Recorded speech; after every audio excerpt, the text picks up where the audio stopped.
caros alunos e demais amigos que sempre nos acompanham. Tudo bem? Como estão vocês? Tudo sob controle? Essa é a nossa torcida. Você sabe que eu sou o professor Nilson Luiz e você sabe também que aqui a gente trabalha a formação do aeronauta brasileiro pautado nos parâmetros da segurança de voo. E você não tem dúvida nenhuma que nós estamos no desenvolvimento de uma série de vídeos afins, chamado o quê, pessoal? Chamado o quê mesmo? Tomada de decisão. Não é isso? Hoje, dentro dessa série, o nosso assunto é armadilhas e vieses comportamentais. Esse é o nosso assunto de hoje, tá certo? Mas antes de entrar nas armadilhas aí da tomada de decisão, eu preciso reativar com você o quê? Aquele convite, caso você não tenha feito sua inscrição no canal do professor Nilson Luiz no YouTube. Faça a sua inscrição, não vai demorar nem um segundo clicar lá no inscrever-se, não é isso? Inscrever-se, você vai passar a ser inscrito, você vai acionar o sininho para receber as notificações, ou seja, você será avisado de todas as vezes que a gente fizer um upload de um novo conteúdo aqui no canal, e você deixa o like para dizer ao YouTube que esse vídeo é relevante, que é importante que o YouTube faça a sugestão desse vídeo para mais outros telespectadores que ainda não conhecem o canal do professor Nilson Luiz no YouTube, tá certo? Então, durante essa série de tomada de decisão, nós já falamos de muitos assuntos, né? Todos eles que influenciam em decidir de maneira adequada, né? Influenciam em decidir de forma que nos afaste do acidente. É importante a gente falar que, por mais que o assunto tomada de decisão seja focado na decisão do piloto, nessa nossa série aqui, nós temos um ponto de vista diferente. A gente estende esse ponto de vista para os mecânicos, para os controladores de tráfego, comissários, todos os envolvidos com a atividade aérea. Então, muitas das vezes aqui a gente vai falar o piloto, mas você, como mecânico, vai se incluir nessa situação. Você, como controlador de tráfego, vai se incluir nessa situação. Você, como especialista na área de proteção ao voo, vai se incluir nessa opção. Você, da área de SGSO, não é isso? De safety, você também vai se incluir nessa situação. Até mesmo você na área de security, né? Ao tomar uma decisão importante no momento de crise, que decisão você vai tomar? Você vai levar em consideração todos esses conteúdos que nós estamos desenvolvendo aqui na série do professor Nilson Luiz, tomada de decisão. E se você não conhecia ainda o professor Nilson Luiz, está conhecendo agora e não é pelo YouTube, é pelo Instagram, pelo Twitter, que se chama X, pelo LinkedIn, pelo Getter ou até pelo TikTok. O que você deve fazer? Você deve dar seu like, seu gostei nessa plataforma aí que você está assistindo, não é isso? Mas nem por isso você vai deixar de entrar lá no YouTube e digitar professor Nilson Luiz. Você vai achar esse professor aqui que vos fala e vai fazer toda aquela sequência. Você vai se inscrever, você vai deixar o like e você vai acionar o sininho e vai passar a ser nosso espectador assíduo. Tá claro? Então, vamos aí para as armadilhas e vieses comportamentais que podem impactar na tomada de decisão aí no exercício da atividade aérea, independente do ramo que você pertença, tá bom?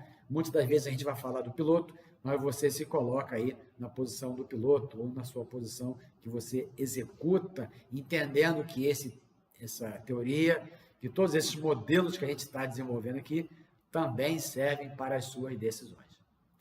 Tá claro, meu amigo? Então vamos lá, né? Existem algumas armadilhas, tá? E preconceituações comportamentais capazes de distorcer o processo de tomada de decisão. Os pilotos devem estar cientes destas armadilhas e tomar medidas para não serem envolvidos por elas. Isso que é importante, né? A decisão tem que ser tomada de forma assertiva. Se não foi a melhor decisão, foi a decisão que a bagagem daquele tripulante, que o treinamento que aquele tripulante recebeu, pôde oferecer.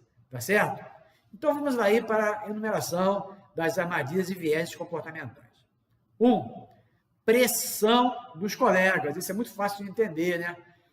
Ao invés de examinar a situação de maneira objetiva, isenta, a solução oferecida pelos colegas é aceita sem maiores avaliações, mesmo quando essa opção não leva à solução em questão. Então, você está num grupo lá de mecânicos, num grupo de pilotos, num grupo de controladores, e nós estamos aí debatendo ou até vivendo uma situação, e, se fosse eu fazer assim, isso aí se faz assim, né? E você simplesmente embarca na opção dos colegas sem uma mera avaliação. Então, isso é a pressão do grupo, a pressão dos colegas. A pressão dos colegas é uma armadilha, né? Que pode influenciar na sua tomada de decisão. Na verdade, você tem que fazer o quê? Você tem que tomar a decisão de maneira objetiva e isenta de pressão. Tá claro? 2. Viés de confirmação. Como é que é isso? É a tendência de procurar ou interpretar as informações de uma forma que confirme os próprios conceitos que você já tem pré-estabelecido de maneira individual, né? Então, você decide confirmando aquilo que você já entende como fato. Nesse caso, a contra-evidência não é considerada ou é descartada sem análise. O termo tecnicamente usado para caracterizar esse comportamento persistente é a fixação. Você tem uma fixação em um determinado tipo de decisão. E isso te impede de dar a oportunidade de outras opções. Você nem avalia as outras opções, porque você já direciona a sua decisão para aquilo que você já entende que é certo, que você decidiu lá atrás, antes de vivenciar aquela decisão. Quando, na verdade, você tem que fazer o quê? Dentro da sua realidade, da sua bagagem, da sua experiência e do seu treinamento, você fazer uma análise o quê? Uma análise criteriosa, uma análise isenta, não tentando confirmar aquilo que você já acredita como verdade. Tá claro? 3. Autoconfiança excessiva, isso é muito importante e encontro em várias das investigações de acidentes que eu já participei, né? A autoconfiança excessiva nada mais é que a tendência humana de ser mais confiante nas próprias habilidades, nas próprias competências e nas próprias capacidades do que deveria ser. Deixa comigo isso aí, tá comigo. Ih, rapaz, mas esse pouso aí é meio complicado. Não, tá comigo. Rapaz, como é que nós vamos trocar o pneu aqui? Não estamos com a ferramenta adequada. Tem que buscar isso lá na sede, né? Lá na outra filial lá da empresa. Não, cara, isso vai complicar. Daqui que chega a viatura para buscar a gente. Não, porque eu tenho aqui, eu consigo trocar esse pneu, não vai dar problema nenhum, não. Né? Então, a autoconfiança excessiva. Está comigo, né? Então, quando na verdade você deveria ter um pouco mais de humildade técnica. É claro que você é um profissional qualificado, porém, todo profissional qualificado precisa avaliar antes de tomar decisões. Não deve tomar decisões baseadas naquela batida no peito. Está comigo? Não deve ser assim. Tá claro? 4. Viés de aversão à perda. Acompanha aí, ó. É a forte tendência das pessoas de preferirem evitar perdas, né? O que ele entende por perda? Eu não quero perder. Então, ele tem uma tendência a evitar perdas. Nesse caso, mudar o plano significa, para essas pessoas, perder todo o esforço despendido. Isso explica porque, às vezes, é difícil mudar decisões, né? Então, por mais que a pessoa, às vezes, tenha tomado a decisão, mas não tenha colocado em prática ainda, e tenha visto ali uma outra opção, mas aquela decisão que ele tomou já gerou para ele, do ponto de vista dele, já gerou um desgaste, né? Um trabalho, seja físico, seja mental, que o fez decidir daquela maneira. E ele pretende continuar com aquela decisão em prática, mesmo imaginando que poderia ter uma outra opção melhor, né?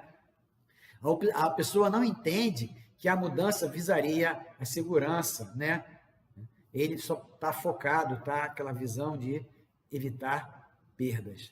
E essa definição de perdas é muito questionável. Tá claro?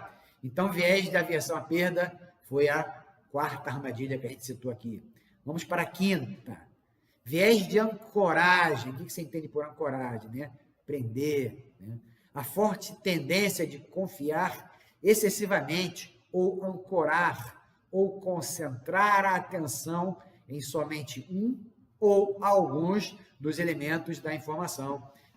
O estudo do fator humano tem um termo técnico que chama isso de visão em túnel, onde você só consegue ver aquilo que você está acostumado a ver, aquilo que você está predisposto a ver. Você não está predisposto a questionamentos, né? Então você está preso àquilo que você sempre fez, da forma que você sempre fez, e do teu ponto de vista sempre deu certo. Então você está preso àquilo, você não está aberto a questionamentos para executar aquela tarefa de uma outra maneira. Talvez aquelas formas que você já executou durante anos tenham deixado brechas para dar acidente. Porém, não aconteceu com você. Aí você entende que são 100% seguras. Quando, na verdade, o estudo do fator humano, o estudo do fator operacional, o estudo do fator material, já aponta para outras alternativas que melhoram as condições de segurança. Porém, você está ancorado, você está preso àquela forma de agir de antes, tá claro? Então, esse foi o viés de ancoragem, tá claro? Sexta armadilha, complacência, muito citada em nossos vídeos, né? A complacência. A complacência ela é inimiga da segurança de voo, né? A complacência é um estado de autossatisfação com o próprio desempenho, pode ser visto dessa maneira, né? Somado a uma falta de consciência dos riscos potenciais, né? O camarada não tem a consciência situacional elevada o suficiente para entender que aquilo que ele está fazendo é arriscado. Ele entende que não é arriscado, né?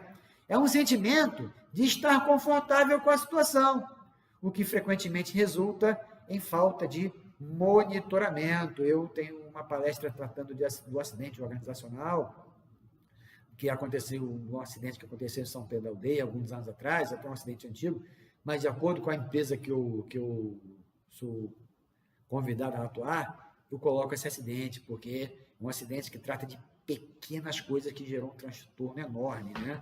Se você quiser que a gente trate desse acidente, nos chama na sua empresa, que a gente pode fazer um bate-pronto rápido e comentar sobre isso daí. É de grande importância para empresas que atuam de manutenção e operação com aeronave de asa rotativa, tá certo? Então, a complacência foi a sexta armadilha que a gente citou aqui, né? Agora vamos para a sétima. Disposição em agradar ao cliente, olha só, né? Por exemplo, completar uma etapa de voo, mesmo com a meteorologia degradada, né? Este viés pode se tornar muito perigoso quando se tratar de missões de busca e salvamento. É importante lembrar que, ao buscar realizar um salvamento, deve-se evitar gerar um novo acidente, né? Então, você está com faca na boca, vamos lá, tem um avião perdido, tem um navio que precisa ser encontrado, tem que encontrar esse pessoal, tem que encontrar, houve um acidente, tem que buscar onde é que estão os destroços do avião, onde é que estão as pessoas, aí a pessoa sai de qualquer maneira. Não, mantenha o quê? Mantenha o profissionalismo, se afaste do acidente, senão na hora de fazer um resgate, você vai gerar um outro acidente, vai ter que acionar uma nova equipe para poder fazer o resgate do primeiro acidente e do segundo, tá certo? Então, a disposição em agradar o cliente, um grande exemplo é esse das missões de busca e salvamento. Além desse que eu já citei também, né? Você tem uma meteorologia ali desfavorável, degradada, você viu no METAR que tem uma tendência de mudança de tempo, um pouquinho antes do teu pouso, mas você vai acreditando que dá tempo de chegar, se fechar, você desce o flight level, você fica ciscando. Muitas das vezes pode dar certo, você pode ter sorte, e muitas das vezes, né, você pode não ter. Eu já atendi diversos acidentes, né, sobretudo nos aeródromos da Costa Verde, né, aeródromos estritamente visuais, onde o colega insistiu em pousar, né, em condições, o quê? Em condições já de voo de instrumento, mas somente com regras de voo visual. Eu tenho vários a citar aqui, o do ministro Teresa Vasquez, né, Papo Romeu Lima Mike, várias aeronaves que eu já atendi, né, nesse sentido, o mesmo tipo de situação, né, onde eu tenho uma meteorologia degradada, eu sei que não está adequado para ir, mas eu vou assim mesmo, né, porque eu quero agradar o cliente. Tá claro, meus amigos? Tranquilo? E aí nós vamos para a oitava armadilha aqui do nosso vídeo de hoje. assumir riscos para manter a pontualidade. Né? Aqui na nossa empresa, a pontualidade, nós primamos pela pontualidade. Tudo bem, você pode primar, você deve primar pela pontualidade, pode ser até um slogan para a tua empresa, desde que primar pela pontualidade não seja um risco à segurança. Não é isso aí? Né? São os casos onde o controle dos riscos envolvidos deveria sobrepujar as possibilidades de atraso. Né? Um bom exemplo fora da aviação, para ficar facílimo de entender, né? Um bom exemplo é atravessar uma rua com um sinal vermelho. A propensão de assumir o risco aumenta quando se está com pressa. Ou quando o risco em si, que é ser atropelado por um veículo, é individualmente considerado baixo. Se você entende que atravessar a rua com um sinal fechado para você é um risco baixo, você assume o risco. Né? E quanto mais atrasado você tiver, menor vai ser a sua capacidade de avaliação. Né? Quanto maior o intenso o tráfego naquela via, mais você está se expondo a ser atropelado. Né? Então, você tem que ter, a tua empresa pode primar pela pontualidade, tranquilo. Então, se você sentir que tem situações diferentes, o aeródromo está com algum problema lá, você altera o horário de partida, né? Você muda o plano de voo. Você, em vez de ir para o teu aeródromo, você vai para o aeródromo alternativo. Enfim, você troca o aeródromo de destino com alternativo, né, no teu plano de voo. Mas, para isso, você tem que fazer o quê? Em vez de primar pela pontualidade de qualquer maneira, você tem que primar pela pontualidade dentro do quadradinho da segurança. Tá claro, meus amigos? Tranquilo? Então, de que nós falamos hoje? Nós falamos de armadilhas e vieses comportamentais. Não é isso? Quais são as armadilhas que nós citamos aqui? Pressão dos colegas, viés de confirmação, autoconfiança excessiva, viés de aversão à perda, viés de ancoragem, complacência, disposição em agradar ao cliente e assumir riscos para manter a pontualidade. Né? Teve alguma dúvida? Volta o vídeo. Né? E dessa série toda, teve alguma dúvida? Em cada um desses vídeos da nossa série, você está tem toda a liberdade de digitar lá nos comentários qualquer dúvida, sugestão, crítica, né? O que nós falamos então nessa série, meus amigos? Falamos a necessidade de decidir, né? Foi o primeiro vídeo da série. A necessidade de decidir, né? Nós falamos que a aviação não há possibilidade de não decidir ou de deixar para decidir depois. As decisões são compulsórias e elas nos afastam ou nos aproximam do acidente. Nós falamos também da tomada de decisão rápida, instantânea. Nós citamos que é necessário decidir sem as informações completas, não é isso aí? Né? E que só o treinamento proporciona decisões assertivas. Tá certo? Também falamos da tomada de decisão natural, aquela que é baseada na perspectiva pessoal, não é isso?